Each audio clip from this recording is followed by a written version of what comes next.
तो बारिश हुई, हाँ बाढ़ आ गई।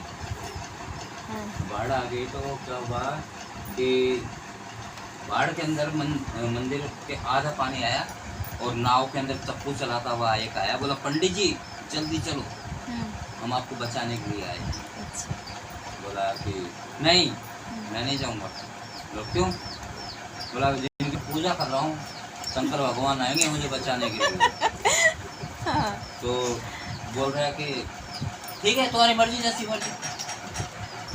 तो थोड़ा और पानी ऊपर हो जाता है और पंडित जी मंदिर की छत पे फलांग गए, चढ़ गए। भाई चारा क्या था? वही था। हाँ मैं सुनी हूँ पर तुम सुनाओ, तुम्हारे मुंह से सुनते। सुना है, 2 बार सुना रहे हो ये बस याद अगर सामने सुनाया था और कभी सुना रहे हो। तुम सुनाए थे पहले बार भी। सुनाया था ना? हाँ। क्यों सुनाया था मैंने? हाँ? क्यों सुनाया था?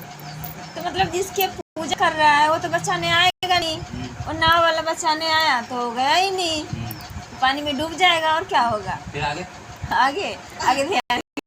भाई तो मैं पूरा ही बताना चाह रहा हूँ मैं। हाँ, तो और ऊपर पानी हो गया तो बड़ी नाव आई, उसको लेने पंडित जी आ जाओ जल्दी आ जाओ बैठो आप निकलते हैं। बोला नहीं मैं मेरे को वही आएगा बचाने के लिए। अच्छा अब 2 बार हो गया, अब छत पे चढ़ गया और ऊपर, अब हेलीकॉप्टर है। फिर बोला ये रस्सी फेंक दिया हूँ, सीढ़ी फेंक दिया हूँ, जल्दी से आ जाओ। बोला नहीं वही आएंगे। 3 बार बचाने आए लेकिन वो एक बार भी नहीं सुने। तो एक बार और डूब के टाइम हो दिए, जब उनका जाना तो वहीं था। अब शंकर भगवान की मूर्ति से निकल रहे थे तो वो उसकी तरफ मुँह नहीं किया, पीछे मुँह निकल के खड़ा हो गया। बोला कि तुम्हारा चेहरा नहीं देखना चाहते, तुम आए नहीं बचाने, ये है वो है। मैं तुम्हारी पूजा करता रहा हूँ, जिंदगी भर तुम्हारी पूजा किया हूँ। बोला मैं आया तो था 3 बार, तुमने एक बार भी बोला कि हाँ ठीक है चलो। क्या मैं इसी देश में आता तो मेरे को दुनिया ही देश में नहीं आया जाता जिस देश में भगवान होते हैं। तो बोला कि तो अब क्या है कि अब तो तुम आ ही गए हो, अब तो तुम्हें कोई रास्ता है नहीं, क्योंकि तुम्हें तो जहाँ जाना था वो तो आ ही गए।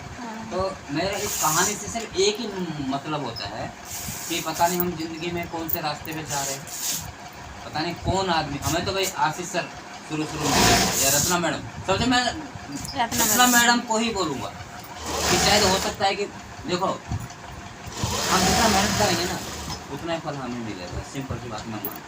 अगर मान लो 1%, 2% या 10% में सक्सेस हो गया तो सारा श्रेय रत्ना मैडम को जाएगा, क्योंकि 2015 से मेरी चिपकी पड़ी है।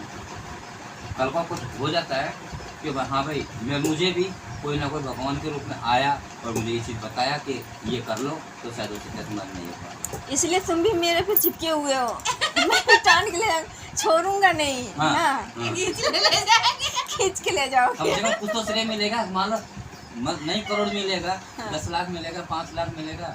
हो सकता है कि शायद प्यार से नाम ना लो, गाली देके बोले कुत्ता था। गाली तो मैं देती हूँ तुम्हें हमेशा। एक जब कुत्ता तक तुम्हें गाली था नहीं जबरदस्ती बस मेरे को तो खाना खाते हो हजम ही नहीं होता है जब तक गाली नहीं देते हो। हाँ। ये बात।